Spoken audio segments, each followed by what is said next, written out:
अस्सलाम वालेकुम ऑनलाइन वालों, स्क्रीन आवाज़ क्लियर आ रही है? जल्दी से कंफर्म। अस्सलाम वालेकुम, कैसे हो सब?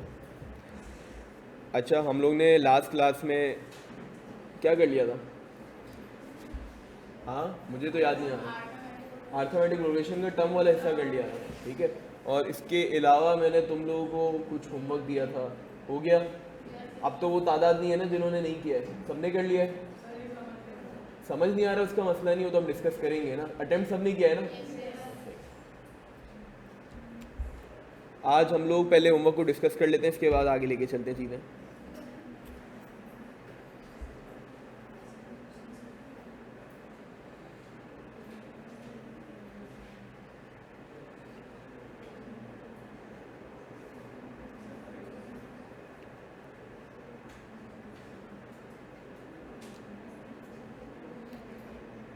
अच्छा, किन किन सवालात में इश्यूज हैं? क्वेश्चन नंबर, ठीक है, और 11, ठीक है। क्वेश्चन नंबर 11 हो गया और हमारे पास क्वेश्चन नंबर 6 हो गया ना, या 7 बोला था? ठीक है। और कोई सवाल? बाकी किसी में मसला नहीं आया, किसी को भी मतलब सही में सबके? किसमें? 8 में सही है। 6, 8 और 11, चलो देख लेते हैं। अच्छा, 5 में ऐसा क्या है वैसे? 5 में क्या है यार ऐसा? देखो, अटेम्प्ट नहीं किया तो तुम अटेम्प्ट करो ना। मैं करवाऊंगा तो मैं पेपर देने चला जाता हूँ फिर, सही है।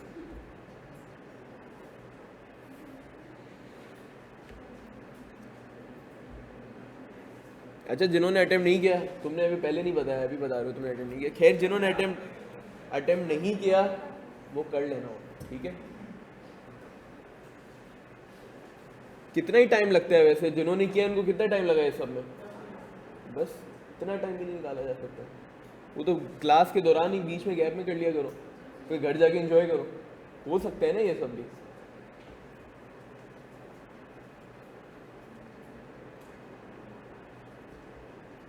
अच्छा, ये एक और सवाल था, सही है। इसको बाद में देखते हैं, इससे पहले बाकी सवाल देख लेते हैं, ठीक है। रीज़न है इसका। अच्छा, ये तो हो गया था ना 7 तो हमने 7 तो हमने कल ही डिस्कस कर लिया था, ठीक है। 11 रह गया हमारा, ठीक है। 8 भी है, हो गया था ये भी, तो बस फिर 11 रह गया ना। अच्छा, और क्वेश्चन नंबर 6 में डिस्कस कर रहा हूँ एंड में, ठीक है। बता दो क्वेश्चन नंबर कौन सा है? 4, चलो 4 देख लेते हैं।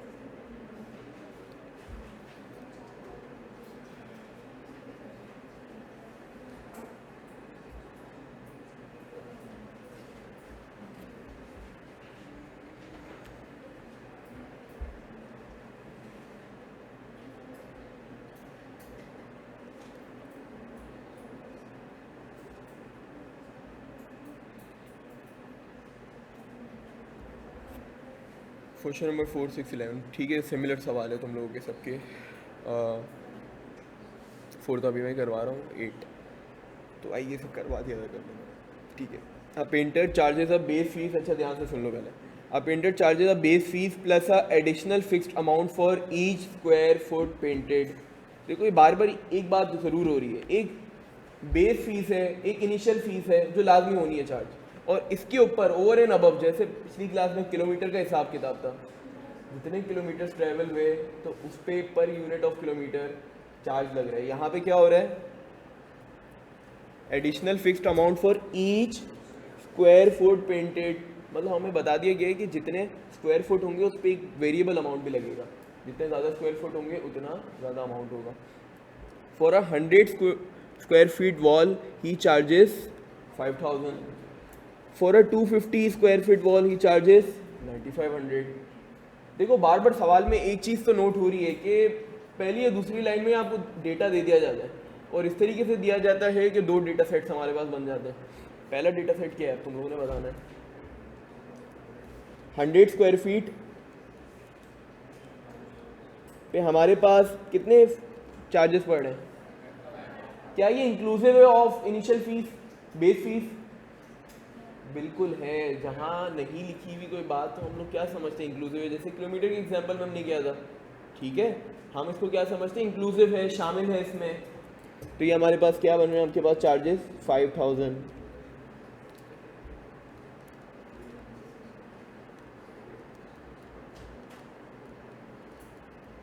इस पे क्या चार्जेस बन रहे हैं?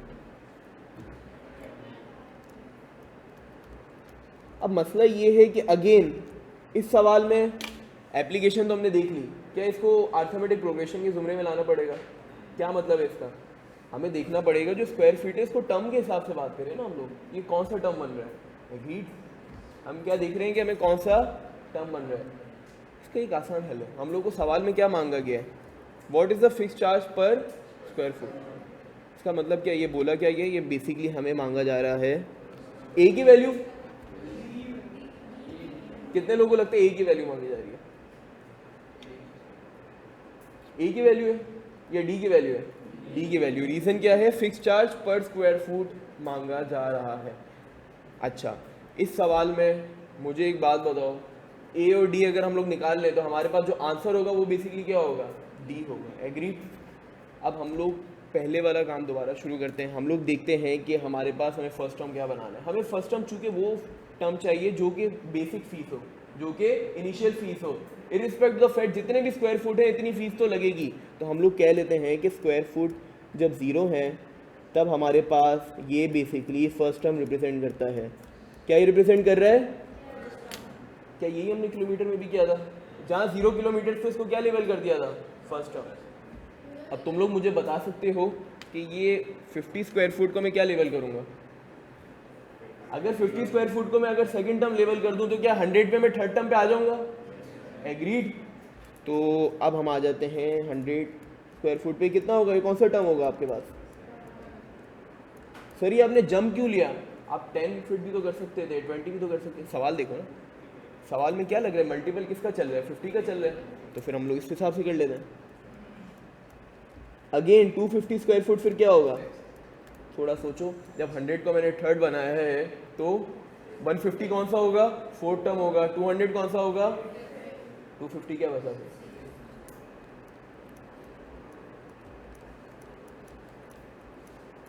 अब हम अपनी एप्लीकेशन बेस्ड सवाल को अर्थमेटिक प्रोग्रेशन की ज़बान में ले आए हैं।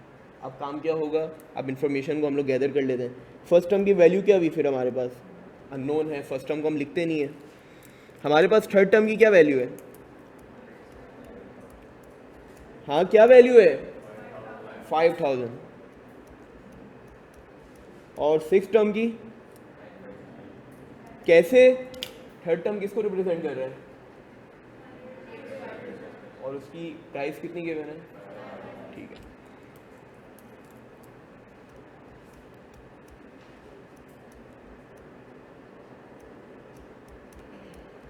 क्या ये हमारे पास अर्थमेटिक प्रोग्रेशन का हिसाब किताब बन गया? अब हमें फाइंड आउट क्या करना है, first term and common difference, लेकिन हमारा आंसर क्या होगा, कॉमन डिफरेंस, ठीक।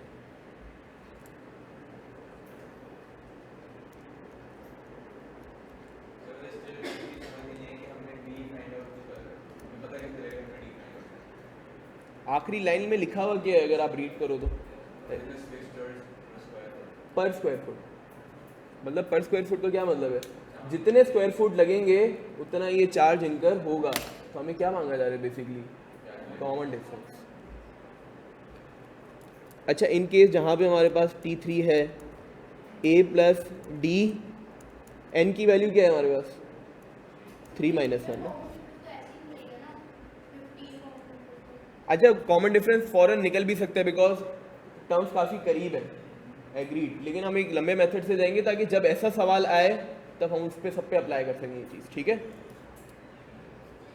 5000 is equals to A plus 2D, क्या ये हमारे पास एक इक्वेशन बन गई, यस। साइड पे हम लोग एक और इक्वेशन बना लेते हैं, T6 is equals to A plus D 6 - 1, T6 की वैल्यू क्या है हमारे पास 9500, A प्लस 5D, क्लियर है यहाँ तक?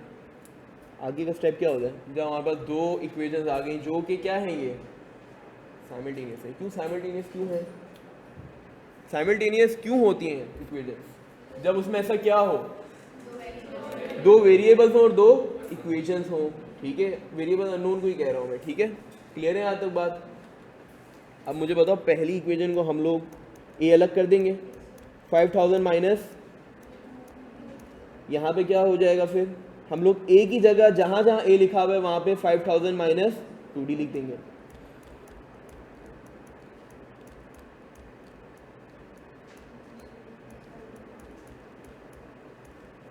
$9500 माइनस 5000 क्या होता है? 4500।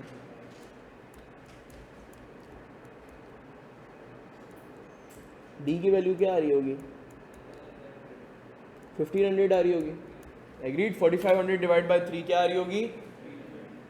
चलो ये निकाल लेते हैं। ये निकालने की ज़रूरत है क्या? ये निकालने की ज़रूरत है तो क्यों हम लोग फिर इस पर मेहनत करें? हमारे पास आंसर तो आ चुका होगा। हमारे पास क्या आ रहा है? 1500। अच्छा, इस केस में what is the fix charge पर स्क्वायर फुट? इसमें आ नहीं रही ऑप्शन। क्या कह रहे हो?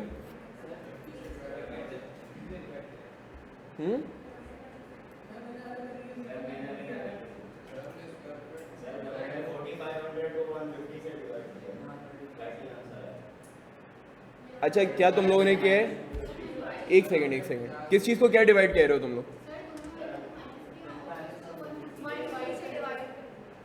अच्छा, एक सेकंड रुक जाओ। अच्छा, इस केस में मुझे एक बात बताओ, कॉमन डिफरेंस यहाँ पे हम लोग सॉर्ट आउट कर लेते हैं चीज़ें। कॉमन डिफरेंस जो हमारे पास 1500 आया है वो कब आ रहा है? जब हम लोग क्या 50 स्क्वायर फीट आगे बढ़े तब आ रही है। ज़रा नोट करो, हम लोग ने बनाया क्या था हिसाब किताब कि जब हम लोग एक टर्म आगे बढ़ते हैं तो हमारे पास स्क्वायर फुट कितने बढ़ते थे? 50 से बढ़ते थे। इसका मतलब ये आया है कि जो हमारे पास फाइनल आंसर आया है इसको क्या हमें 50 से डिवाइड करना पड़ेगा? यस, बिकॉज ये जो रिप्रेजेंटेशन हो रही है वो ये हो रही है कि जैसे जैसे हम आगे बढ़ते हैं 50 स्क्वायर फुट ज़्यादा जाता है। एक टर्म बढ़ने से क्या बढ़ रहा है हमारे पास? 50 स्क्वायर फुट। एग्रीड। यहाँ पे हमने यही हिसाब किताब बनाया। तो क्या जो मेरे पास आंसर आया 1500 का वो पर 50 स्क्वायर फीट आया है? क्या आया हमारे पास? पर 50 स्क्वायर फीट। और हमें क्या आंसर चाहिए? पर स्क्वायर फीट चाहिए। तो क्या हमें इसको 50 से डिवाइड करना पड़ेगा? यस। सर ये ऐसा हिसाब किताब क्यों बना है सवाल में? देखो, हम लोग वैसे जो सवाल कर रहे होते थे उसमें क्या हम लोग के पास टर्म में 50-50 चीज़ों का डिफरेंस आ रहा होता था? नहीं, इस केस में आया सिर्फ, तो इस वजह से हमारे पास ये हिसाब किताब बन रहा है।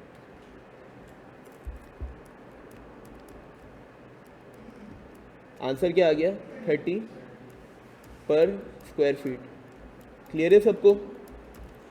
अच्छा, ये अप्रोच है थोड़ी लंबी, तो एक दिमाग में एक चीज़ आ रही होगी कि सर अगर हम लोग 9500 को 5000 से माइनस कर देते और 250 को 100 से माइनस कर देते और उसको डिवाइड कर देते, आंसर आ जाता। परफेक्टली फाइन है, ठीक है।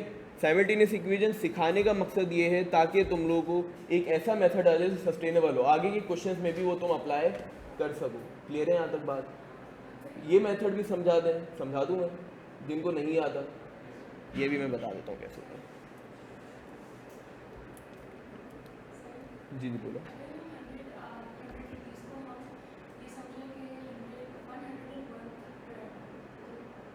100 रुपीज़ को 100 PKR को हम क्या समझें?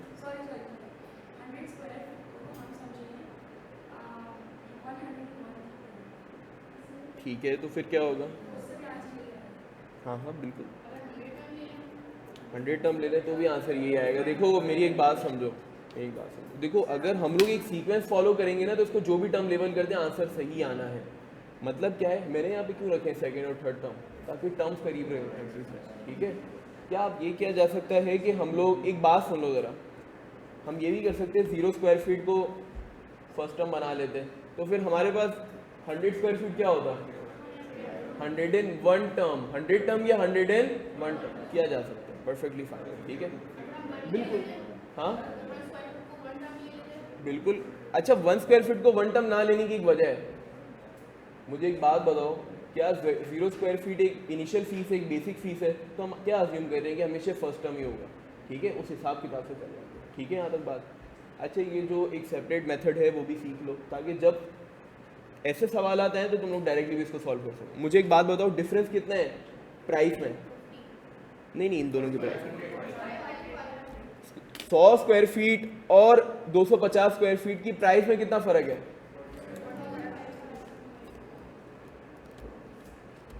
और हमारे पास 250 और 100 स्क्वायर फीट में स्क्वायर फीट का कितना डिफरेंस है? तो क्या हम इसको अगर डिवाइड कर दें तो क्या हमारे पास आंसर आ जाएगा? क्या आ रहा है?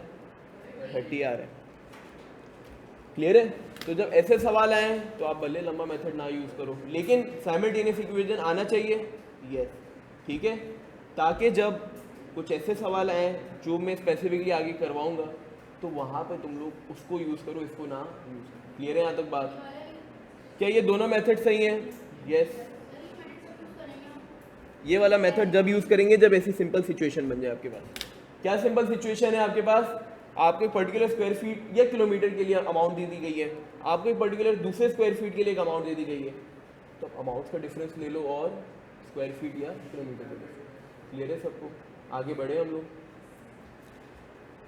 तो आंसर क्या आ रहा है बेसिकली? 30। सर आपको कैसे बताया कि 0 स्क्वायर फीट है और 50 का डिफरेंस? 50 का डिफरेंस मैंने खुद लिया है हमजा, जैसा भी डिस्कस किया। अगर हम चाहें तो 1 स्क्वायर फीट को भी एक टर्म हम लोग ट्रीट कर सकते हैं। ठीक है, मोइज़ और हमजा एक ही सवाल था आप दोनों का। बढ़े आगे अब।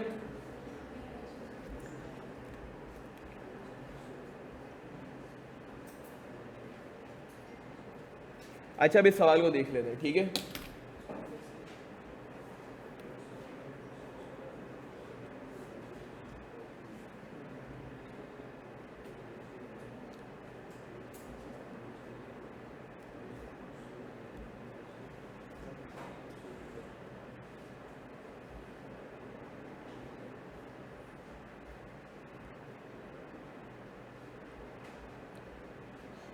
The angles of a quadrilateral are in a arithmetic progression.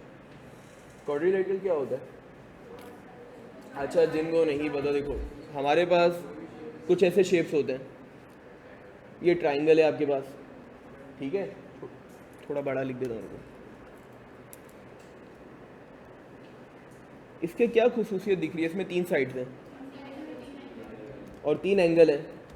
याद रखना, जब ट्राइंगल की बात होती है तो इसमें हमारे पास सम ऑफ एंगल्स, ये वाला एंगल, ये वाला एंगल, ये वाला एंगल हमेशा मिला के कितने, 90 या 180? 180 डिग्रीज बना दे सब। राइट एंगल में, ये राइट एंगल नहीं है ना, ये हमारे पास क्या है? ट्राइंगल है।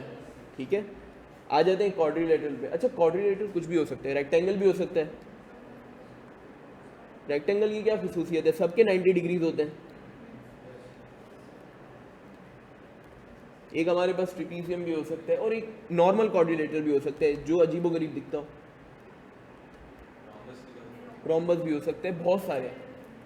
क्वाड्रिलेटरल असल आसान अल्फाजों में वो होते हैं जो 4 साइडेड शेप हो, 4 साइडेड इनक्लोज्ड शेप हो। ट्रायंगल क्या होता है? 3 साइडेड इनक्लोज्ड शेप। इन सब में क्या एक कॉमन चीज़ है जो 4 साइडेड हो? उनके जो सम ऑफ एंगल्स होते हैं वो होते हैं 3। यहाँ तक बात क्लियर है? तो हमने अभी क्या देखा कि अगर हमारे पास एक ट्राइंगल है, कोई भी 3 साइडेड इनक्लोज्ड फिगर है, तो हमारे पास उसका सम होगा 180 और 4 के केस में 360 डिग्री। अब आ जाते हैं हम सवाल पे। The angles of a quadrilateral are in a arithmetic progression. मतलब ये है, ये वाला एंगल, ये वाला एंगल, ये वाला एंगल, ये वाला एंगल। अगर हम इन सबको टर्म्स ट्रीट कर देना तो इनके बीच में एक कॉमन डिफरेंस आ रहा होगा। इन इंडिविजुअल एंगल्स के बीच में एक कॉमन डिफरेंस आ रहा होगा। The common difference between the consecutive angles is 20 degrees. What is the smallest angle of a quadrilateral? Sir ये हम कैसे सॉल्व करेंगे? इसमें तो कुछ टर्म वर्म कुछ समझ ही नहीं आ रहा है, क्या करना है? क्या एक चीज़ तुम लोग नोट कर रहे हो, यहाँ पे क्वाड्रिलेटरल में हमेशा हमारे पास सम ऑफ एंगल्स क्या होता है? 360 डिग्री होता है। तो यहाँ पे कॉन्सेप्ट क्या आ रहा है हमारे पास? सम का कॉन्सेप्ट आ रहा है। तो सम अभी तक हमने पढ़ा नहीं है, तो इसका कोई और तरीका सॉल्व करने का without using the some formula yes exist करता है। हम लोग ये काम करते हैं। मुझे एक बात बताओ, अगर मैं एक फर्स्ट एंगल को x लेबल कर दूं, फर्स्ट एंगल को मैं क्या लेबल कर रहा हूँ? क्वाड्रिलेटरल के फर्स्ट एंगल को मैं लेबल कर रहा हूँ x। सेकंड एंगल जो उससे कंसेक्यूटिव है सेकंड एंगल जो इससे कंसेक्यूटिव है, क्या मैं कह सकता हूँ फर्स्ट एंगल से 20 ज्यादा होगा? क्या कह सकते हैं? Yes. Third angle, first angle x है, सेकंड एंगल जो उससे कंसेक्यूटिव है वो है x plus 20, third angle x plus 20 होगा। सेकंड एंगल से 20 ज्यादा है, सेकंड एंगल से 20 ज्यादा, तो ये हमारे पास बन जाएगा x प्लस, और फिर फोर्थ एंगल भी बता दो।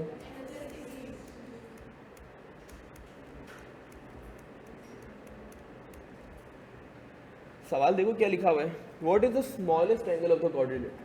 अब मुझे एक बात बताओ कि ये जो हमारे पास स्मॉलेस्ट एंगल होगा ये फर्स्ट एंगल होगा, सेकंड एंगल होगा, थर्ड होगा, क्यों? ओनली एक्स है इसमें, ओनली एक्स, और बाकी जो आगे के एंगल्स है उसमें प्लस 20 हो रहा है या प्लस 40 हो रहा है या प्लस 60 हो रहा है। अब हमारे पास इक्वेशन क्या बनेगी ये हमने देखा। क्या मैं कह सकता हूँ अगर मैं इन चारों एंगल्स का सम ले लूँ, क्या मैं कह सकता हूँ अगर मैं इन चारों का एंगल का सम ले लूँ तो क्या ये 360 की इक्वल होना चाहिए? लाजमी होना चाहिए, बिकॉज ये किस क्वाड्रिलेटरल के हैं। ये बात क्लियर है? ये एंगल जीरो हो सकता है? एंगल जीरो कैसे होगा मुझे ये बताओ।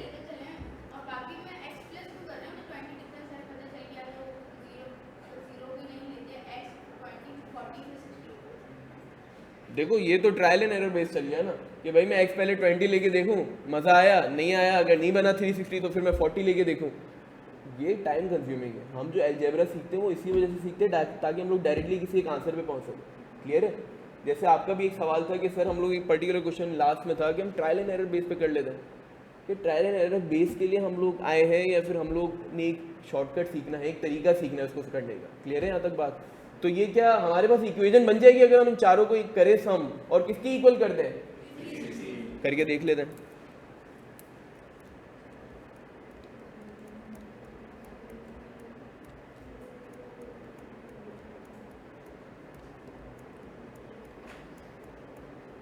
किसकी इक्वल है? यहाँ पे कितने एक्स आ रहे हैं? 4 आ रहे हैं। तो अगर मैं सारे एक्स को प्लस कर दूँ तो क्या बन जाएगा ये? और अब हम लोग नंबर्स को ऐड कर लेते हैं। 20 प्लस 40 प्लस 60,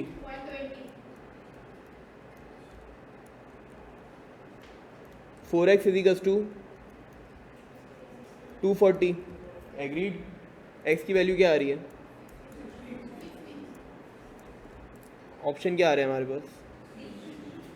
अच्छा एक बात बताओ, कितने लोग ऐसे थे जिन्होंने ये सवाल सॉल्व कर लिया था? गुड, इसी तरीके से वो होगा, मतलब ये कोई और तरीका था? ठीक है। अच्छा मुझे एक बात बताओ, क्या ये बात क्लियर है? हमने पहले क्या सोचा, हमें पहले पता क्या होना चाहिए था जो सवाल में नहीं है मैंने, कि क्वाड्रिलेटरल के एंगल्स का सम क्या होता है? 360 डिग्री। फिर जब हमें ये पता चल गया तब हमें एक रिलेशन बताया गया कि भाई जो एंगल्स कंसेक्यूटिव हैं उनमें बीच में डिफरेंस कितना है? 20 का डिफरेंस है। ये हमने जॉट डाउन कर ली बात। फिर हमें ये बोला गया सवाल में कि आप smallest angle of a quadrilateral बताओ। तो मुझे पता है फर्स्ट एंगल को मैंने एक्स लेवल किया है और ये बाय डिफ़ॉल्ट छोटा ही होगा। रीज़न क्या है? क्योंकि बाकी एंगल्स उससे 20 ज़्यादा हैं, 40 ज़्यादा हैं या 60 ज़्यादा हैं, दिख रहे हैं यहाँ पे। व्हाट इफ सवाल में मुझे बोला जाता what is the largest angle of the quadrilateral? मुझे आंसर बताओ डायरेक्टली। क्यों? सबसे लार्जेस्ट एंगल कौन सा दिख रहा है इनमें? फर्स्ट, सेकंड, थर्ड, फोर्थ में? फोर्थ। और फोर्थ की वैल्यू क्या है? x plus 60। तो जो x की वैल्यू हमारे पास 60 आती हम इसमें इनपुट कर देते, प्लस 60 करते हमारे पास क्या आ जाता? अगर हम लोग देखें तो हमारे पास फर्स्ट एंगल है 60 डिग्री, ये हमारे पास है 80 डिग्री, ये हमारे पास है, और ये हमारे पास है। इन ज़रा इनको सम करके देखो, 60 प्लस 80 प्लस 100 प्लस 120, 360 बन रहा है।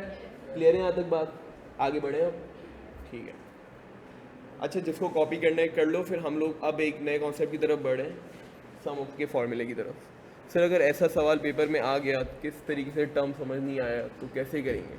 अच्छा ये सवाल जैसे सॉल्व नहीं हुआ कोई मसला नहीं। रीज़न ये है कि अगर इस सवाल के से पहले अगर हम लोग सम का फॉर्मूला पढ़ लेते हैं ना तो ये सवाल हो जाता था सम के फॉर्मूले। ठीक है, तो कोई इशू नहीं है।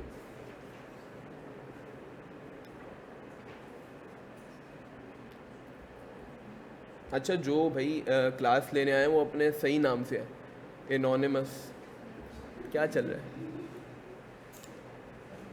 अब मैं तुम्हें बुलाऊं तो एनोनिमस बुलाऊं, बाकी सबके स्टैक। भाई स्टैक कौन है भाई? भाई जो क्लास में वो एटलीस्ट अपने सही नाम चेंज कर दे।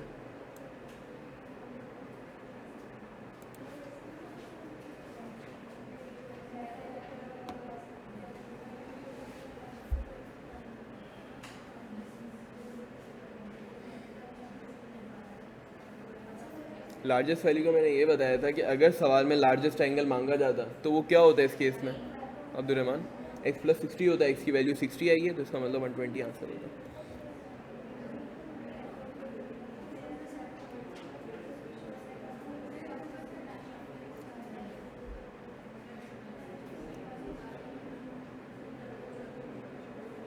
सर क्वेश्चन 11 भी समझा दें। अच्छा हाँ, क्वेश्चन नंबर 11 रह गया। अच्छा एक क्वेश्चन और रह गया 11।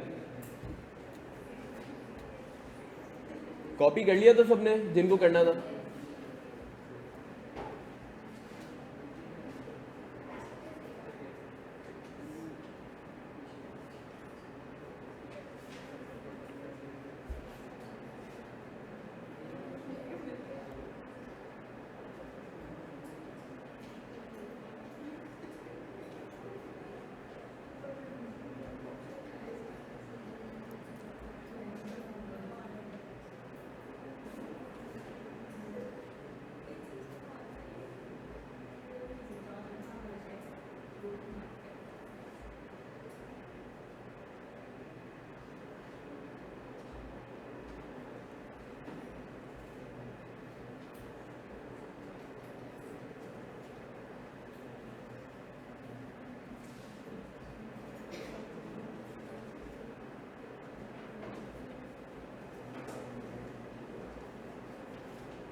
अच्छा इस सवाल को रीड करते हैं।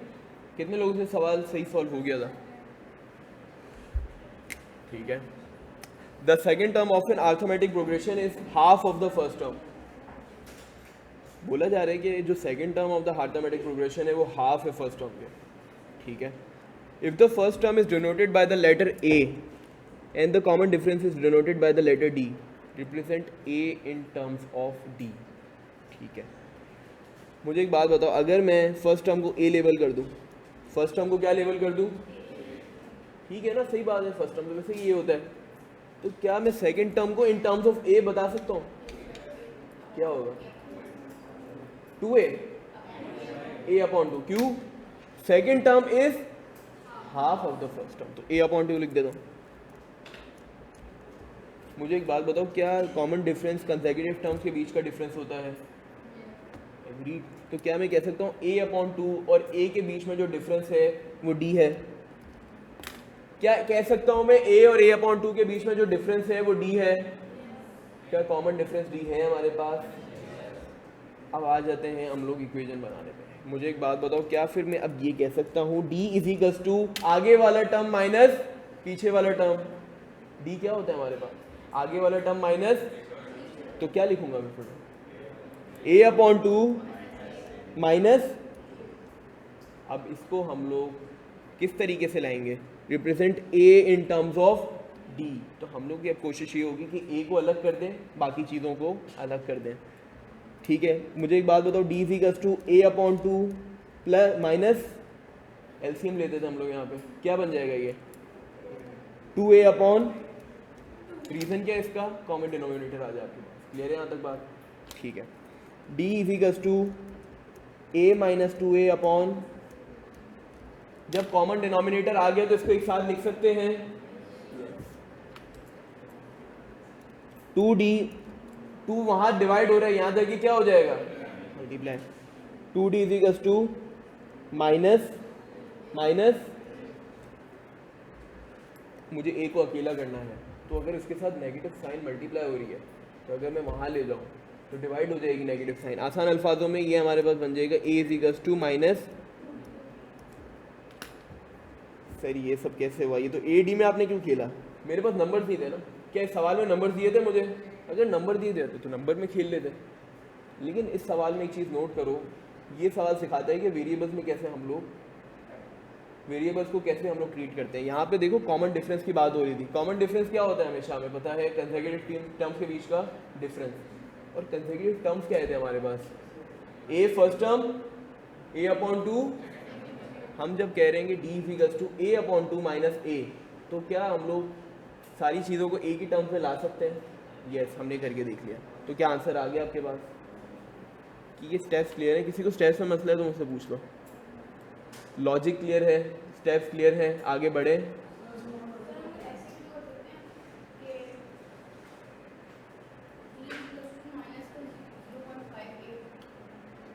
ऑप्शन में है, दिख रहे कोई?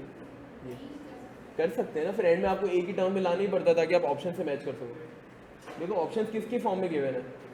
सवाल में क्या लिखा हुआ है? Represent A in terms of D. इस वजह से हम लोग लाए, ठीक है, जस्ट टू क्लैरिफाई। आंसर हमारे पास आ रहा है सी। जिसको नोट करना है जल्दी से कर लो। सर आपने क्यों सेकंड टर्म से फर्स्ट टर्म को माइनस किया? तुम लोग जवाब दो। कॉमन डिफरेंस का तरीका क्या होता है? आगे के टर्म को पीछे वाले टर्म से माइनस कर दो, चाहे वो थर्ड या सेकंड टर्म ही क्यों ना हो, चाहे वो फोर्थ या थर्ड टर्म ही क्यों ना हो। इस केस में सवाल में क्या सिर्फ हमें पता था फर्स्ट और सेकंड टर्म, तो हमने ये काम कर लिया।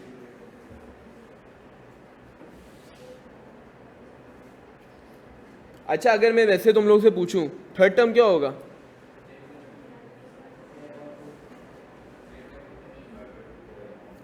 किसको लगता है ए अपॉन 4 होगा? थर्ड टर्म ए अपॉन 4 हो सकता है? भाई नहीं पता हमें नहीं पता, क्योंकि देखो जो डिफरेंस आया हमारे पास क्या है? -2d। क्लियर है यहाँ तक बात? तो हम लोग थर्ड टर्म फॉरन नहीं निकाल सकते। इसी वजह से जो हमारे पास दो इन्फॉर्मेशन सवाल में थी उसी को यूज़ करके हमने क्या निकाला है? Common difference. अगर कोई ए अपॉन 4 सोच रहा है ना, तो वो ज्योमेट्रिक प्रोग्रेशन पे पहुंच गया, क्योंकि आर्थमेटिक प्रोग्रेशन में हमने क्या सीखा था? क्या होता है बीच में? कॉमन डिफरेंस होता है, कॉमन रेशियो नहीं होता, कॉमन डिफरेंस होता है। क्लियर है यहाँ तक बात? सर थर्ड स्टेप एक्सप्लेन कर दें। थर्ड स्टेप आई गेस फिर यही होगा अब्दुर्रहमान। अच्छा ये दोबारा सुन लो जिनको इशू आ रहा है स्टेप्स में। D equals to a upon two minus a, ठीक है। अब मैंने क्या करना है, चूंकि मेरे पास एक ए के साथ अपॉन 2 है और एक के साथ अपॉन 2 नहीं है, तो हम लोग इस केस में मैथमेटिकली एलसीएम निकालते हैं। हम लोग एलसीएम निकालते हैं। एलसीएम का क्या मतलब है? डिनोमिनेटर अगर मुझे 2 चाहिए तो न्यूमिनेटर को भी मुझे 2 से मल्टीप्लाई करना पड़ेगा। डिनोमिनेटर को भी 2 से मल्टीप्लाई कर दिया, न्यूमिनेटर को भी 2 से मल्टीप्लाई कर दिया, तो a माइनस 2a आ गया। अब जब a माइनस 2 दोनों के साथ डिनोमिनेटर 2 है, तो क्या मैं कॉमन डिनोमिनेटर लिख सकता हूँ? ठीक है यहाँ तक अब बात अब्दुर्रहमान?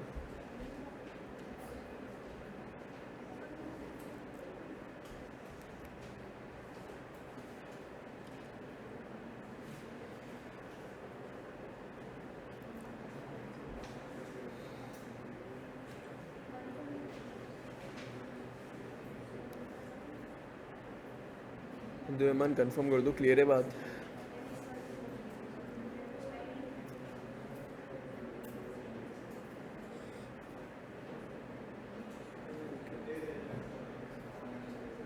आगे बढ़े, कॉपी कर लिया?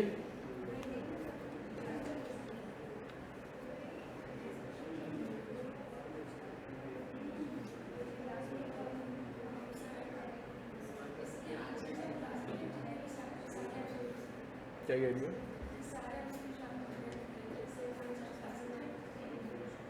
सेम आंसर पूछ रही हो? क्या पूछ रही हो? आंसर मैं एक काम करूंगा, क्योंकि मेरे पास पड़े हुए आंसर शीट में अलग से भेज दूंगा तुमको, ठीक है? आफ्टर ये पीडीएफ तो भेज ही देता हूँ ना मैं। पीडीएफ ऐसा हुआ है कभी नहीं भेज देता हूँ, ठीक है? अच्छा क्या नोटिंग नहीं करनी? चूँकि मैं पीडीएफ भेजता हूँ, फर्स्ट क्लास में क्लैरिफाई कर दिया था, अपनी नोटिंग क्लास में करनी है, ठीक है?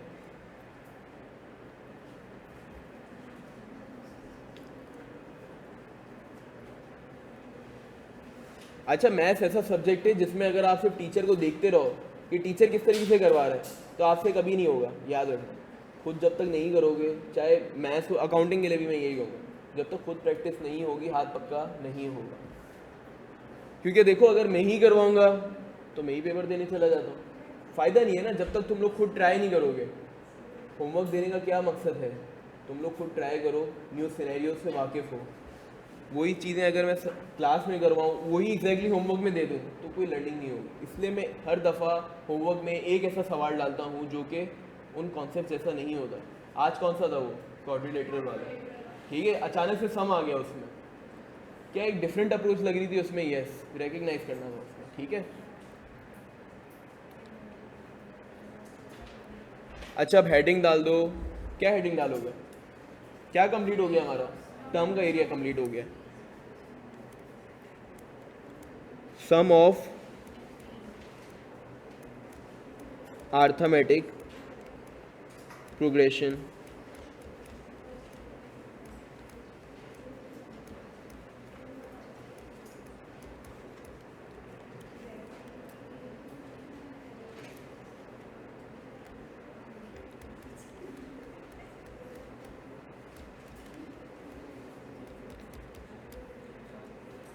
अच्छा जब हम लोग अब सम पढ़ रहे हैं तो देखो अर्थमेटिक प्रोग्रेशन के कॉन्सेप्ट तो वही रहेंगे।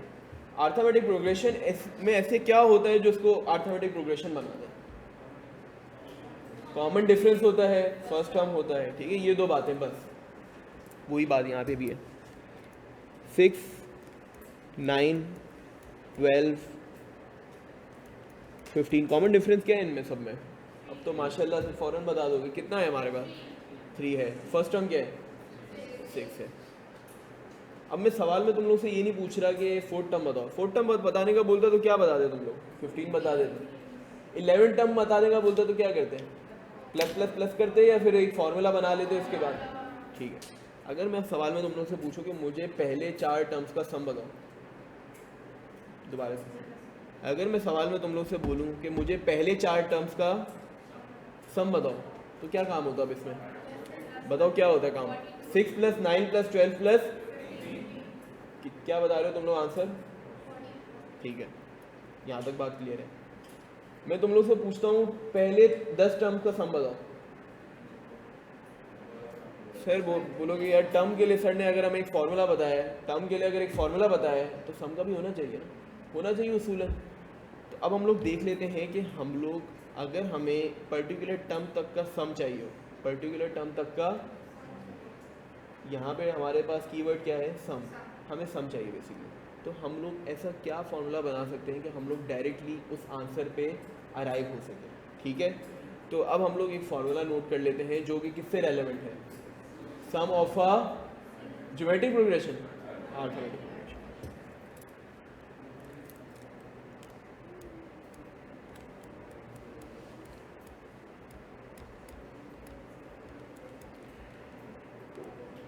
अच्छा जैसे हम लोग टर्म में टी एन लिखते थे, यहाँ पे क्या फ़र्क है, हम लोग एस एन लिख रहे हैं, डिफ्रेंशिएट कर सकें आगे दोनों को।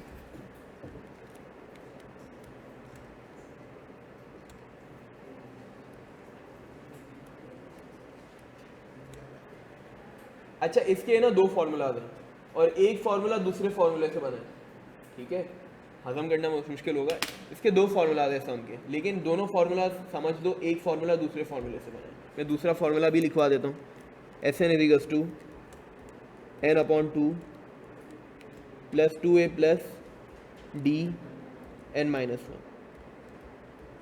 सर अब ये सारी चीज़ें लिख तो दी हैं, समझा तो दें क्या है ये, ठीक है। n से वाकिफ़ है, n का क्या मतलब है, इसमें फ़र्क क्या होगा इस वाली डेफिनेशन में और सम वाली डेफिनेशन में, यहाँ पे फ़र्क ये होगा कि n अब होगा हमारे पास term up to which sum is required, n हमारे पास क्या है,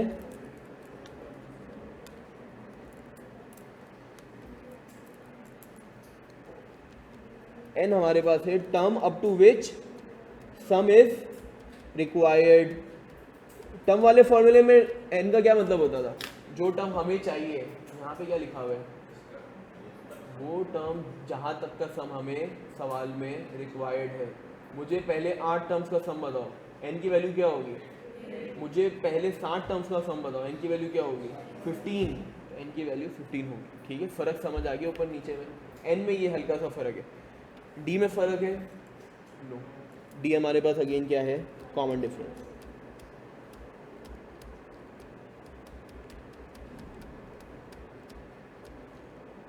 ए में फ़र्क है नहीं, ए भी हमारे पास क्या है फर्स्ट टर्म। सर ये तो आपने सेकंड फार्मूले में तो सब बता दिया, ये फर्स्ट फार्मूले में क्या एक यूनिक चीज़ लिख रही है, एल कहाँ से आ गया सर, ये क्या है? एल हम नोट कर लेते हैं, एल हमारे पास है last term up to which sum is required. नहीं ये 1 नहीं है, एल है भाई, एक सेकेंड भाई, सही है, एल है ये, ठीक है।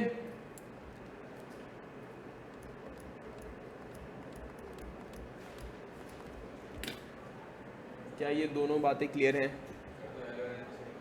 एल और नहीं, मुझे ज़रा फ़र्क बताता हूँ मैं तुम लोगों को। ये वैल्यू है, एल हमारे पास क्या है, वैल्यू है, और ये हमारे पास एन क्या है, टर्म है। एग्जाम्पल है, हमारे पास first term, second term, third term तक का मुझे सम चाहिए, तो ये एन की वैल्यू मेरे पास क्या होगी, 3 होगी। अब जहाँ मैं एल की बात कर रहा हूँ, मैं एल कह रहा हूँ थर्ड टर्म की वैल्यू, थर्ड टर्म की वैल्यू फॉर इंस्टेंस हमारे पास 18 आ रही है, 18 हमारे पास क्या होगी, एल की वैल्यू। क्लियर है यहाँ तक बात? अच्छा, इन सारी चीज़ों को एक दफ़ा नोट कर लो।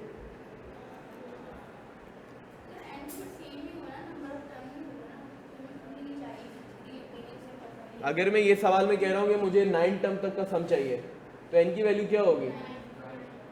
अगर मैं ये बता रहा हूँ कि 9 टर्म तक का सम चाहिए और मेरे पास 9 टर्म की वैल्यू 58 है, तो एल की वैल्यू क्या होगी, और एन की वैल्यू क्या रहेगी? सही है, बात क्लियर है?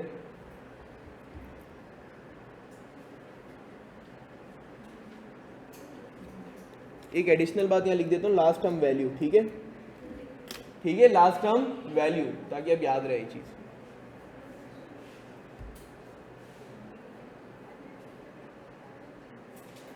मैंने एक वैसे एक बात बोली थी कि फर्स्ट फार्मूला और सेकंड फार्मूला इंटरलिंक्ड है, ठीक है, इन दोनों में कोई ज़मीन आसमान का फ़र्क नहीं है, फर्स्ट फार्मूले से ही सेकंड फार्मूला बना है। क्लास एंड पे मैं इसको अलग से बता दूंगा कैसे बनाएंगे, ठीक है।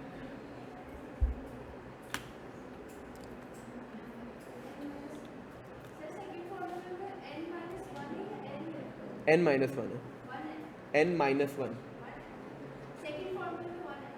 हाँ, फर्स्ट फार्मूले में l है। मैंने l को इसलिए थोड़ा यूं भी कर दिया था, इसकी हुक भी निकाल दी थी, 1 को यूं कर देते, सही है, ओके।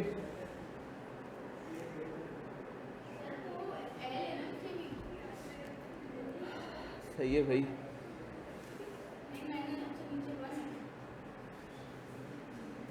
अभी भी कंफ्यूजन है किसी को एल और 1 में? ऊपर वाला क्या है फॉर्मूले में, और नीचे वाला? सर आपको कैसे पता ये 1 और? मैंने ही तो बनाई।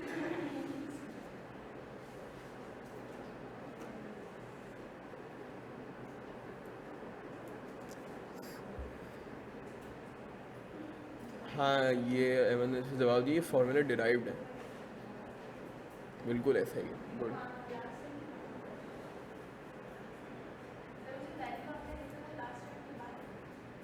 क्या? हाँ हाँ, लास्ट टर्म की बात, last term value up to which sum is required, ठीक है। अच्छा, टोटल काउंट कहना थोड़ा गलत होगा, एग्जाम्पल से समझाता हूँ। यार एक ऐसी सीरीज़ है जिसमें ना 11 टर्म्स है, एक ऐसी सीरीज़ है जिसमें 11 टर्म्स है, लेकिन तुम्हें सवाल में रिक्वायर्ड है अप टू 8 टर्म, तो अब एन ये क्या यूज़ करेंगे हम लोग, 8 यूज़ करेंगे, 11 यूज़ नहीं करेंगे, ठीक है।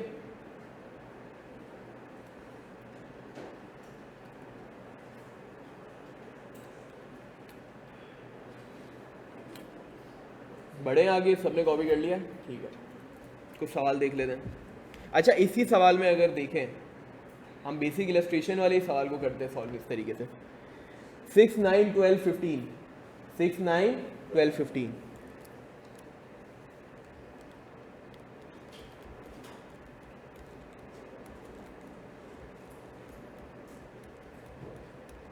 इस केस में हमारे पास ए की वैल्यू क्या है, डी की वैल्यू क्या है। अगर अब सवाल में पूछा जाए find the sum up to first 4 terms, N की वैल्यू क्या हो जाएगी? सर एल की वैल्यू क्या है? आज जो दोनों तरीके से हम लोग सॉल्व करते हैं, पहले वाले फॉर्मूले से भी और दूसरे वाले फॉर्मूले। पहले वाले फॉर्मूले से सॉल्व करें तो हमारे पास बन रहा है एस के नीचे क्या लिखूंगा मैं? एन तो अब नहीं लिखूंगा ना, एन क्या लिखूंगा? 4 हो जाएगा।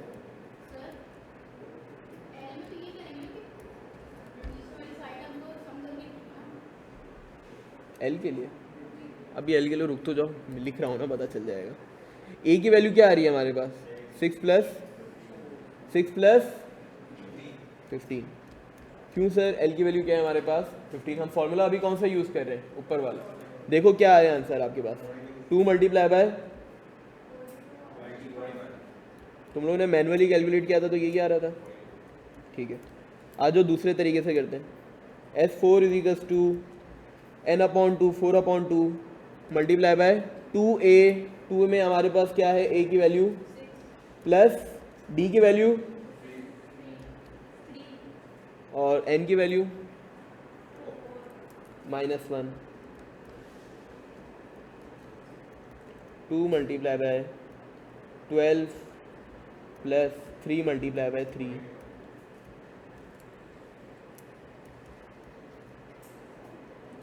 9 प्लस 12 हमारे पास हो जाता है 21। एंड अगेन दिस इज, मतलब हम लोग अगर ऊपर वाला फॉर्मूला यूज़ करें या नीचे वाला यूज़ करें, हमारे पास आंसर सेम आएगा। क्लियर है यहाँ तक बात? क्यों 2 फॉर्मूले हैं? ठीक है, इसका भी अब जवाब दे देते हैं। सर अगर ये हमें सवाल में ये सारी इन्फॉर्मेशन गिवन होगी तो मतलब हम लोग दोनों फार्मूलाज यूज़ कर सकते हैं।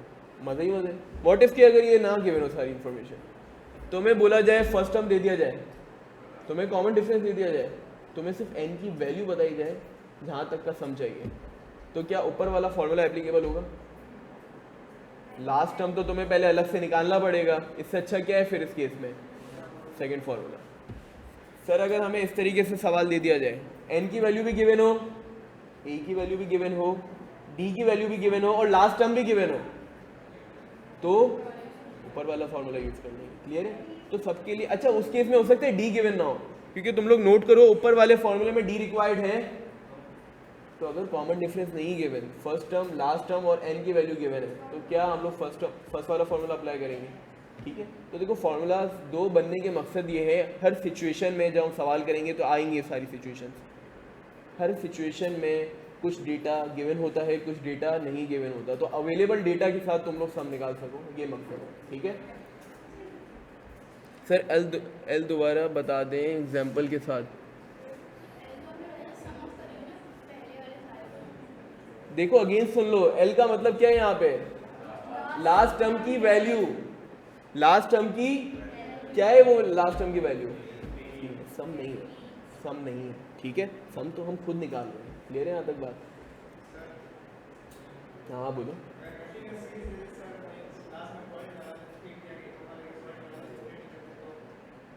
मैं समझा नहीं बात, क्या कह रहे हो? दोबारा।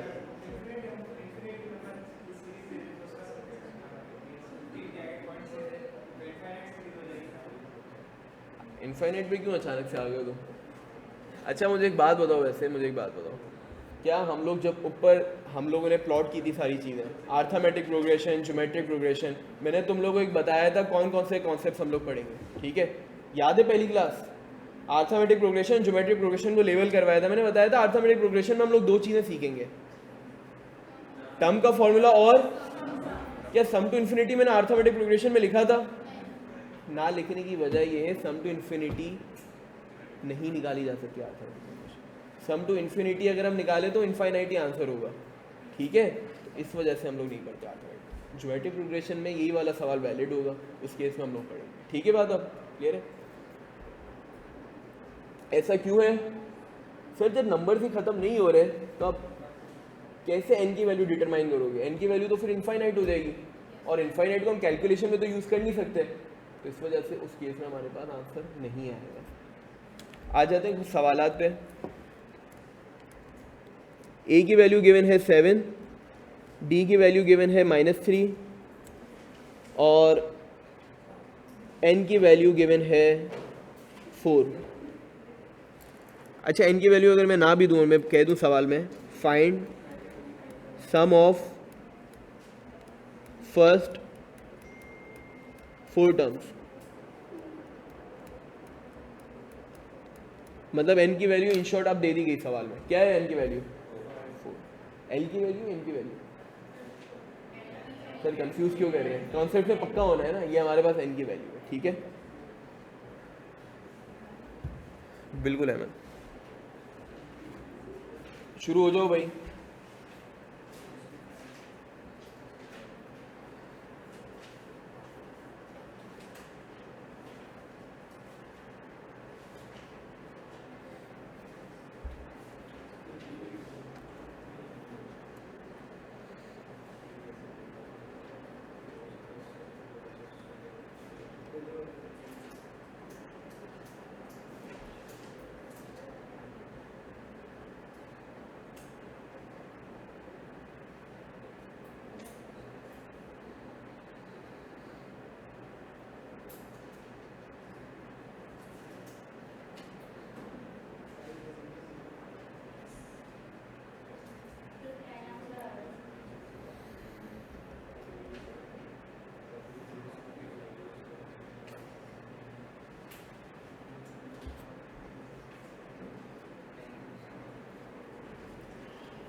Good movies.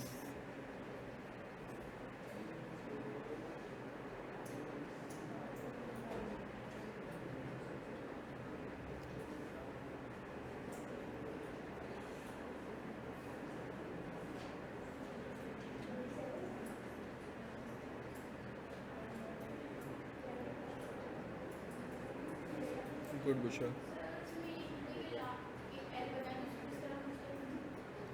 अच्छा सर, सवाल में एल अगर मांगा जाए तो क्या होता, डी नहीं दिया होता, डी नहीं दिया होता, आपको एन की वैल्यू 4 बता दी जाती है और एल की वैल्यू बता दी जाती, ठीक है।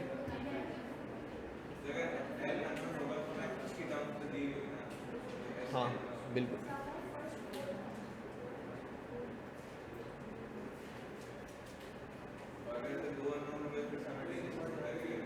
देखो दो अननोन की क्या सिचुएशन बनती है वो हम आगे देखते हैं, वैसे मुश्किल है इस सिचुएशन में दो अननोन होना।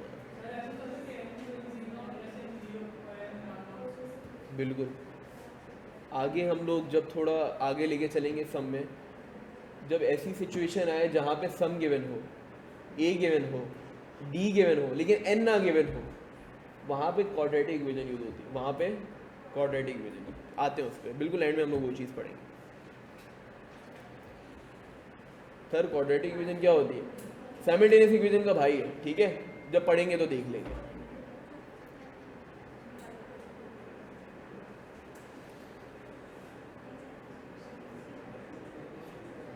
Good Khubaib, good Abdul, good Hamza, हो गया सबका, या डूइंग। अच्छा कौन कौन कर रहे हैं, हाथ खड़ा कर लो, पता चल जाए, ठीक है अब कर लो।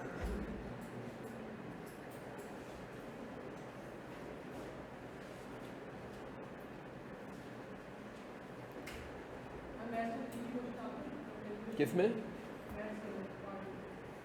मैथ में किसके क्वेश्चन आते हैं, थ्योरी के क्वेश्चन। अच्छा थ्योरी के क्वेश्चन है ना, डिपेंड करता है चैप्टर पे। For this particular chapter theory बहुत ही रह आए। एक थ्योरी का सवाल हमने कल देखा था क्लास के एंड में, उस तरीके के सवाल आ सकते हैं, बहुत बेसिक से सवाल, लेकिन थ्योरी का ऐसे सवाल नहीं आएगा जिसमें चीज़ें तुमसे रिकॉल करवाई जाए, क्योंकि इस चैप्टर में थ्योरी की गुंजाइश नहीं बचती, क्या ही पूछेगा थ्योरी में, ठीक है। इसमें ज़्यादातर एप्लीकेशन बेस्ड सवाल ही होते हैं। तुमसे कॉन्सेप्ट इस तरीके से पूछ सकते हैं जैसे लास्ट सवाल में था कि कॉमन डिफरेंस क्या नेगेटिव पॉजिटिव हो सकता है, ऐसी बातें हो सकती हैं। क्या वो हमने कवर अप कर ली है, पता है अब सबको सारी चीज़ें।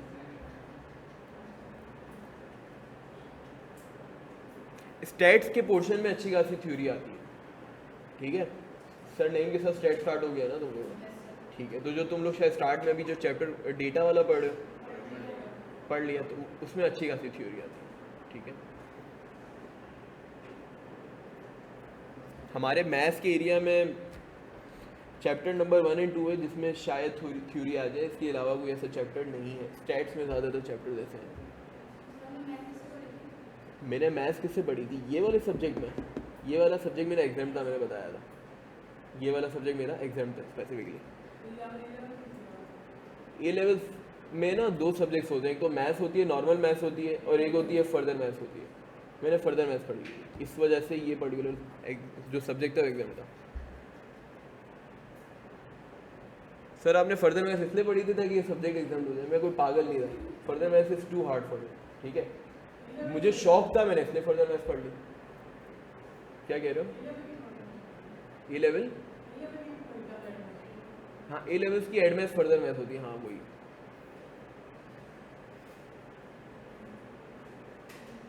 अब जैसे कुछ होते हैं कि सर हम ए लेवल्स में इंग्लिश ले लें ताकि सीए की इंग्लिश हमसे पास हो जाए, तो तौबा करो, यू और ई आ जाएगा, फिर सीधे हो जाओगे तुम लोग।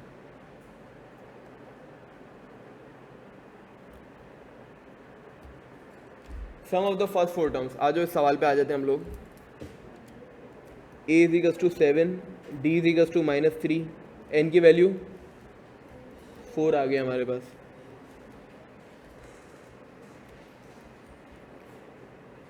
Four upon two, 2 multiply by 7 -3, 4 -1, 2 multiply by 14 -9। अच्छा थोड़ा डायरेक्ट लेके चल रहा हूँ, कोई मसला तो नहीं आ रहा ना फिजिकली, ठीक है। 2 मल्टीप्लाई बाय 7 14 होता है, 4 -1 क्या होता है? 3 होता है, -3 को अगर हम 3 से मल्टीप्लाई कर दें तो -9 हो गया, ठीक है। 2 मल्टीप्लाई बाय क्या आ रहा है आंसर? सर ज़रा वो वेरीफाई तो करवा दें कि ये वाकई 10 बनता है। चलो देख लेते हैं, कम टर्म से तो ये वेरीफाई किया जा सकता है। 7 है, अगला टर्म कौन सा होगा? 7 -3 क्या होता है? 4 होता है। अगर मजीद -1 -3 करें तो ठीक है। अब इन सबको सम करो, अगर हम लोग तो देखो क्या आ रहा है, 10 आ रहा है, यस 10 आएगा, ठीक है। 7 + 4 11, 11 + 1 12, -2 10 आ गया, ठीक है।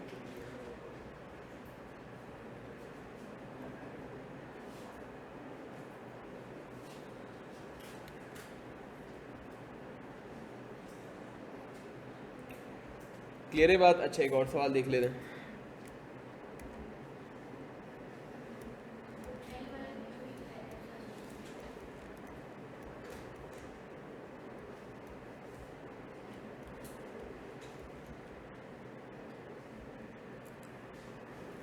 अच्छा चलो हम लोग डी उड़ा देते हैं इस केस में, ठीक है, ऑन रिक्वेस्ट। एन की वैल्यू हमारे पास है 13 और एल की वैल्यू हमारे पास है 59, ठीक है। इस सवाल में हमने क्या उड़ा दिया? एन है भाई, एन मौजूद है।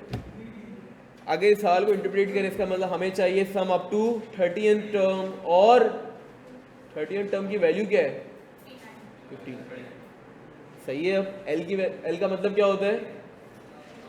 Value of the term up to which sum is required, ठीक है।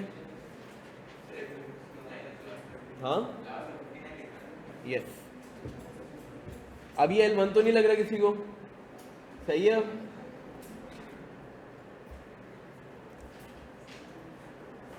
अहमद उससे रिलेटिवली है ना थोड़ा, मैं ये नहीं कहूँगा कि इजी होता है, लेकिन उसमें मिक्स सवाल बहुत आते हैं, ठीक है, तो उसमें इतना इधर ऐसा नहीं होता।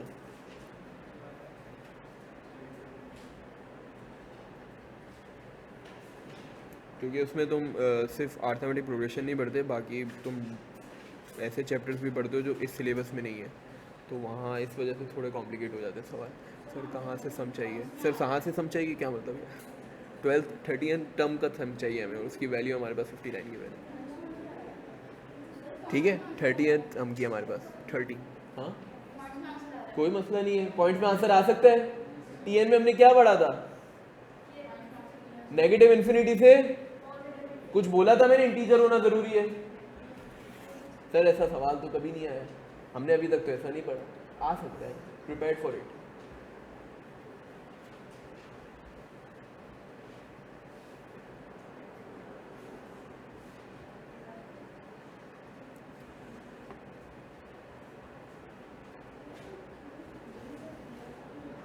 अच्छा मुझे ना कोई आज सेकंड हाफ में रिमाइंड करा देना कोई ग्रुप पे कि सर साइमल्टेनियस इक्वेशन की यूट्यूब वाली वीडियो भेज देना, ठीक है?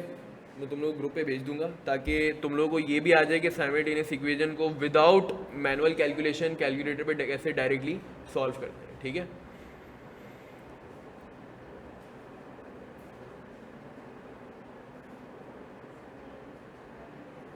क्या आ रहा है तुम लोग, इसी का आंसर आया अभी तक? क्या आ रहा है? 4? ठीक है। क्या इस सवाल में तुम लोग ने कॉमन डिफरेंस निकाला? सर जरूरत नहीं पड़ी लेकिन निकाल जरूर सकते हैं। कैसे निकालोगे? क्या मैं कह सकता हूँ 38 टर्म हमारे पास उसकी वैल्यू 59 है? 13 टर्म की हमारे पास जो वैल्यू है वो हमारे पास क्या है? 59 है। और हमारे पास एक ही वैल्यू मौजूद है, एक डेटा सेट गिवन है। क्या निकाली जा सकती थी डी की वैल्यू भी, लेकिन क्या मांगी हमने? नहीं निकालेंगे। लेकिन बात क्लियर है तुम लोगों को, ठीक है? हम डी भी निकाल सकते हैं। खैर हम आ जाते हैं सम पे। इस बार हम लोग फॉर्मूला यूज़ कर रहे हैं पहला वाला, 13/2 मल्टीप्लाई बाय 12 प्लस क्या 461.5 आ रहा है? एग्रीड? क्लियर है सबको?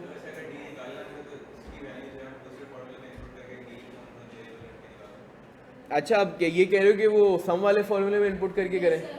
कर सकते हैं। मैं रिकमेंड करूंगा आसान तरीका जो अभी हमने देखा, 38 टर्म इज इक्वल्स टू 59, उसका छोटा फॉर्मूला है, उसमें इनपुट करके देखिए, ठीक है? उसमें हमारे पास ए नोन है, तो अगर हम इसकी बात करें, ये मैं साइड पे लिख रहा हूँ फिर मिटा दूंगा। 38 टर्म में हमारे पास एन हमारे पास 13 होगा, ए की वैल्यू हमारे पास क्या होगी? 12 होगी, डी सिर्फ अननोन है और हमारे पास T13 की वैल्यू भी हमें पता है क्या है? 59। तो टर्म का फॉर्मूला यूज़ कर लेना, हमारे पास सारी चीज़ें नोन है, सिर्फ अननोन क्या है? डी है, तो आसानी से आ जाएगा। क्लियर है?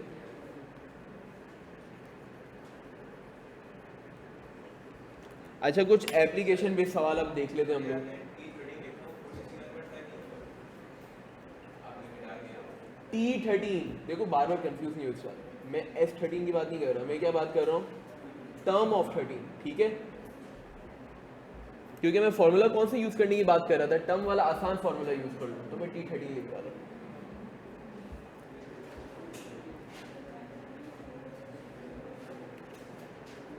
अच्छा कुछ कर लें सिनेरियो बेस्ड सवाल, डायरेक्टली सिनेरियो पे आ जाते हैं ना ताकि मज़ा भी है।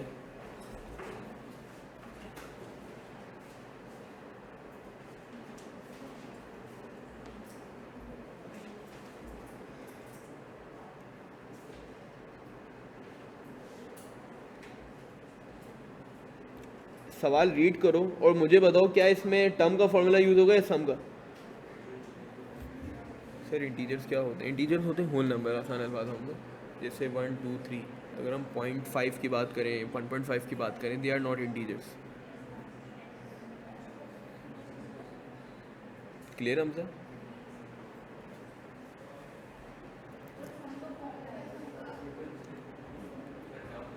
अब देखो जब ये अभी तो तुम लोग को इसलिए शायद पता भी हो क्योंकि मैंने खोली एक अलग PDF है और उसमें सारे सम के सवाल हैं, लेकिन याद रखना कि ऐसे सवाल अब मिक्सअप होंगे आगे जाके, तो क्या रिकग्नाइज करने का तरीका है, सवाल पढ़ते हैं।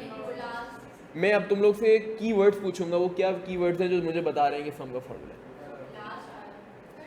बिल्कुल, टोटल आउटपुट। मेरे पास मांगा गया है total output over the 6 days, 6 दिनों में कितना टोटल आउटपुट मांगा जाता है कि 6 डे में मेरे पास आउटपुट बताओ, तो 6 डे में मुझे आउटपुट बताओ, तो क्या यूज़ होता है? फिर टर्म यूज़ होता है।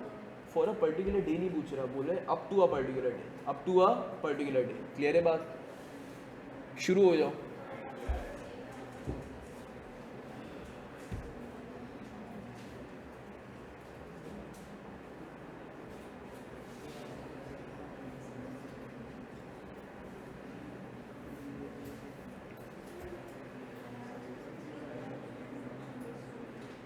अर्थमेटिक प्रोग्रेशन की जबान में लाना पड़ेगा। यस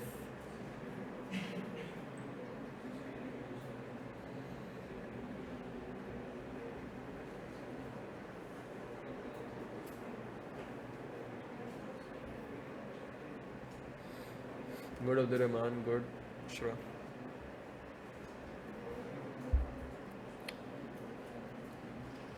सर इसमें तो कॉमन डिफरेंस नहीं गिवन, गिवन है कॉमन डिफरेंस।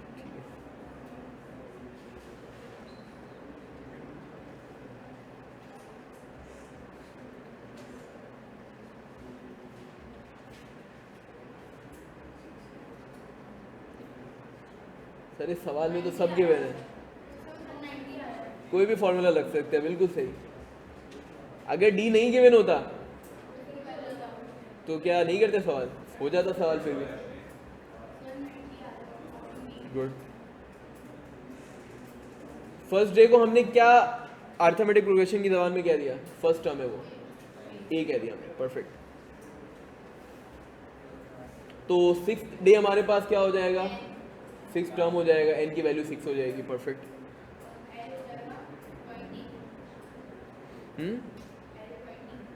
L20 हो जाएगा, बिल्कुल ठीक।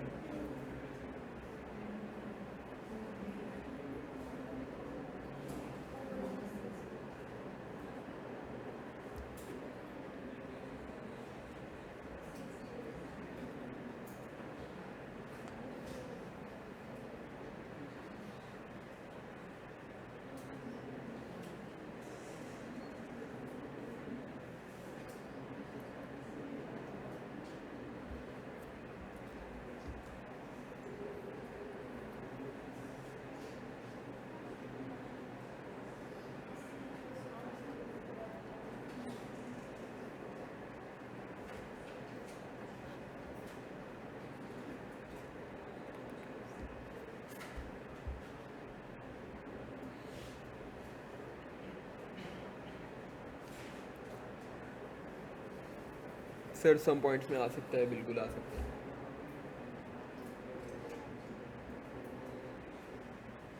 चलो इनसे पूछते हैं, टर्म पॉइंट में आ सकते हैं, टर्म की वैल्यू आ सकती है, टर्म नहीं आ सकती। सम आ सकते हैं हमारे पास, ठीक है। नेगेटिव आ सकता है, पॉजिटिव आ सकता है, अगेन उसकी भी रेंज -∞ से +∞। करवाऊँ उसको अब मैं, हो गया सबका? एनीवन जो कर रहा है हाथ खड़ा कर लो, हो गया सबका? कर रहे हो भाई, जो कर रहा है हाथ खड़ा कर लो, ठीक है कर लो भाई। देखो हाथ खड़ा करूँगा तो रुक जाऊँगा एटलीस्ट, वरना मैं करवाऊँगा फिर।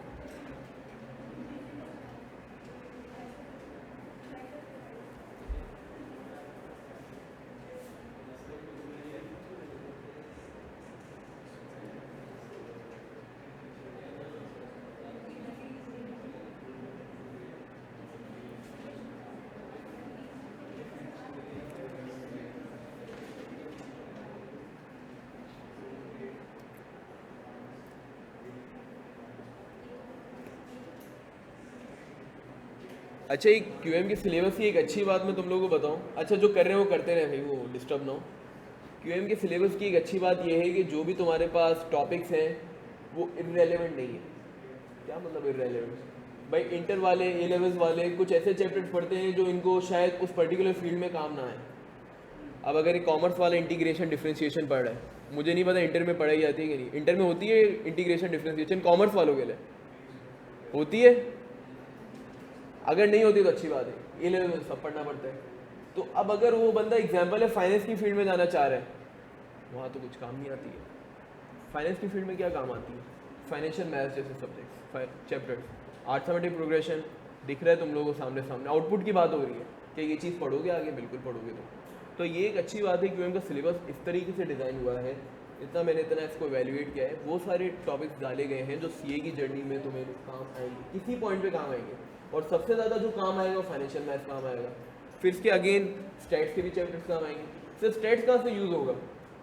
स्टैट्स तो हिस्टोरिकल डेटा की बात कर रहे हैं। मुझे बताओ फाइनेंशियल स्टेटमेंट कैसे बनते हैं? हिस्टोरिकल डेटा की बेसिस पे बनते हैं। और तुम लोगों को थोड़ी मजे की बातें बता दो।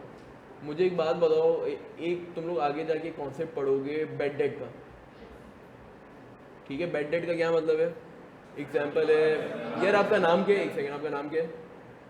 हाँ, आदिल ने मुझसे माल खरीदा, ठीक है?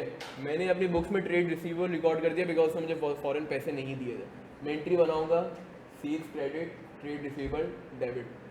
भाई ये बंदा मुझे पैसे दे ही नहीं रहा, ये बंदा मुझे पैसे दे ही नहीं रहा। अब होगा ये at a particular point in time मुझे बात पता चली कि इसकी नीयत भी नहीं है और ये होने वाला भी बैंकरप्ट है, इसकी नीयत भी नहीं है और ये होने वाला भी बैंकरप्ट है। तो मैं क्या करूँगा यहाँ पे, बैड डेट रिकॉर्ड कर दूँगा। अब ये तो एक बंदे के लिए था ना। अब फॉर एग्जाम्पल तुम सबने मुझसे माल खरीदा, अब मुझे नहीं पता सबकी क्या इंडिविजुअल हालात है, कोई देने को तैयार होगा, कोई जान के नहीं देगा। तो मैं एक है ना प्रोविजन बनाता हूँ, मैं क्या बनाता हूँ, प्रोविजन एक्सपेक्टेशन बनाता हूँ कि यार अगर क्लास में भी 30-40 बच्चे बैठे हुए ना तो 10 तो ऐसे पक्के डिफॉल्टर्स होंगे जो पैसे नहीं देंगे। कि किस बेसिस पे मैं बनाऊंगा फिर प्रोविजन? हो सकते हैं 20 भी ऐसे हो सकते हैं 25 भी ऐसे हों। ये मैं बनाता हूँ हिस्टोरिकल डेटा की बेसिस पे। वहाँ पे हमारे पास क्या यूज़ होता है, स्टैट्स यूज़ होता है। क्लियर है? तो यहाँ पे अकाउंटिंग हमारी यूज़ होती है। तो याद रखना, वो अच्छी बात है इस सिलेबस की कि तुम लोगों को वो सारी चीज़ें पढ़ाई जा रही हैं जो कहीं ना कहीं यूज़ होंगी। ठीक है,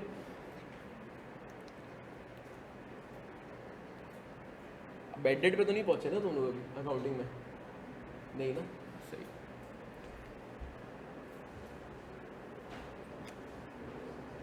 चलो बढ़े आगे, करें इसको। A worker daily output increases by 2 units each day if they produced 10 units on the first day and 20 units on the last day. What is their total output over 6 days? आओ arithmetic progression की ज़बान में इसको देखते हैं। First day को मैं label कर देता हूँ फर्स्ट टर्म, उसकी वैल्यू क्या है हमारे पास,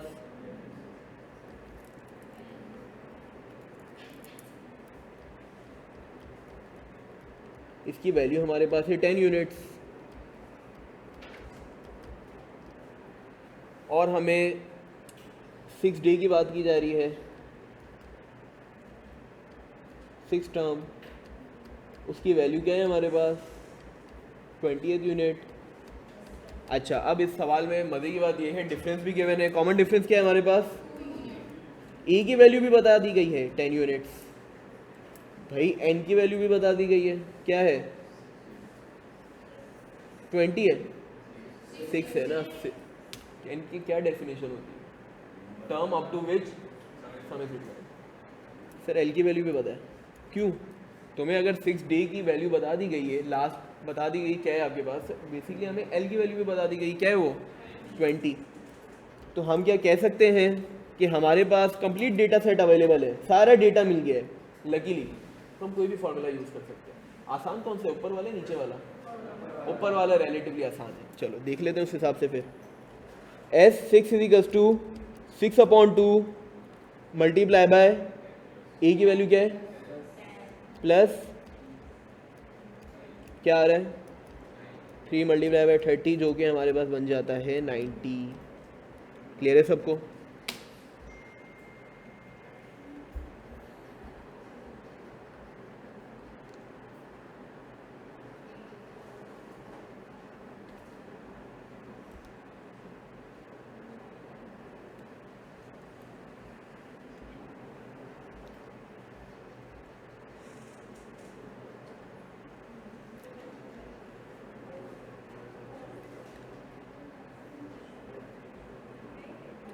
आज इस सवाल पे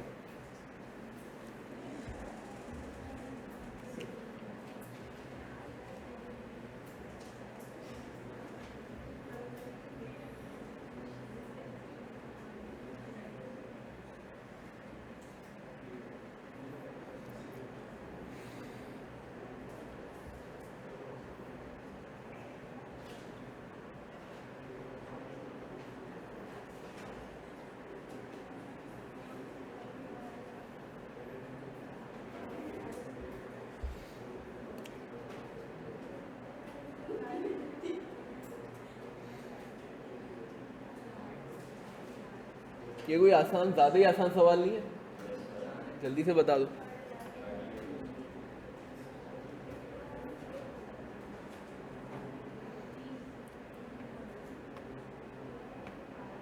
एल की वैल्यू गिवन है ना, एल की वैल्यू गिवन है, एल की वैल्यू 11 है ना शायद, गिवन नहीं है लेकिन हाँ निकाली जा सकती है, लेकिन गिवन नहीं है, याद रखना। 11 कोई नहीं कहना, क्यों 11 नहीं कहना? भाई फोर्थ टर्म तक का चाहिए मुझे सम, और ये फोर्थ टर्म नहीं गिवन है, ये थर्ड टर्म गिवन है, ठीक है।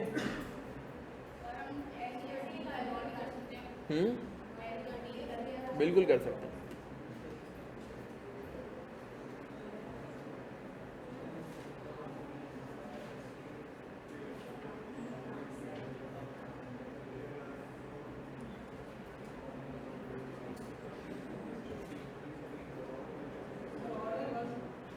चाहिए और चल।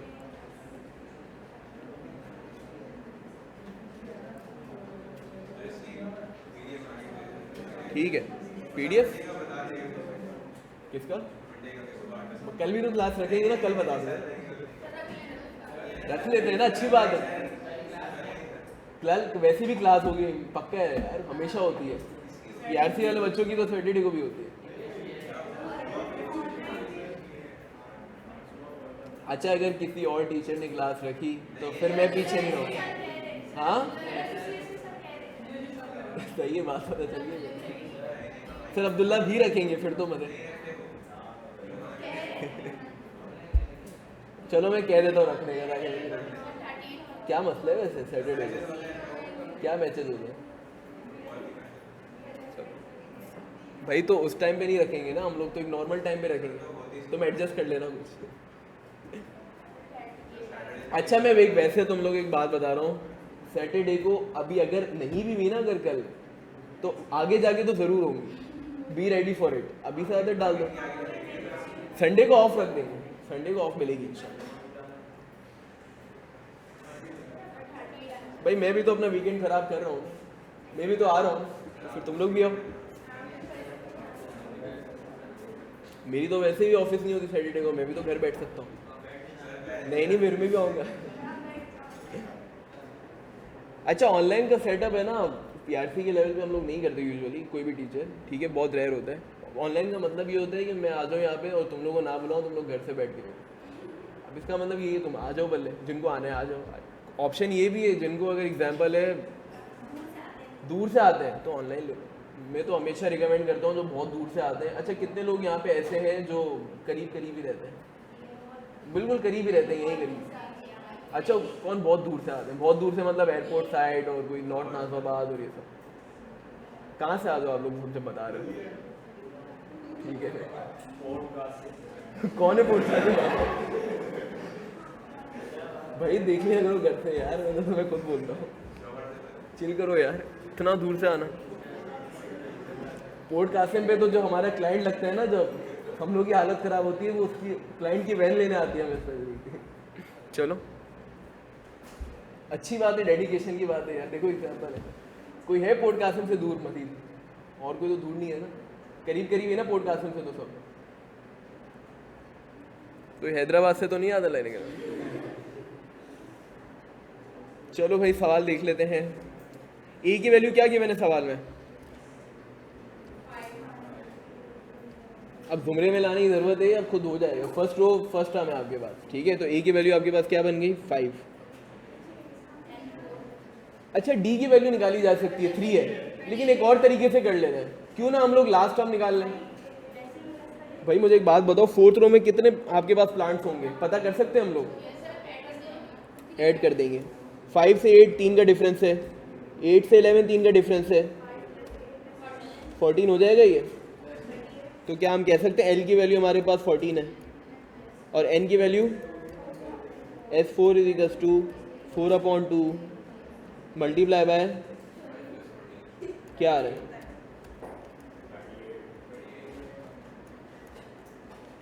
क्लियर है सबको? जा कहाँ रहे हो अभी? वो बोल तो रहा था और करने को। चलो ठीक है, क्लियर है सबको सारी चीज़ें? अच्छा इसको नोट कर लो जिसको करना है।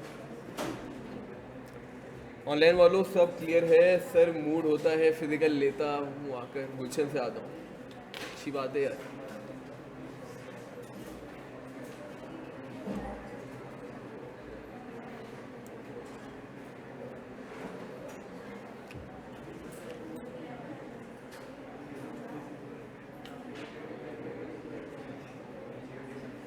अच्छा फिजिकल में उनको काफ़ी रिकमेंड करता हूँ जिनके घर में डिस्ट्रैक्शन बहुत है, छोटे बहन भाई हैं, या तो वैसे ही डिस्ट्रैक्शंस बहुत हैं तो फिजिकल ले लिया गया।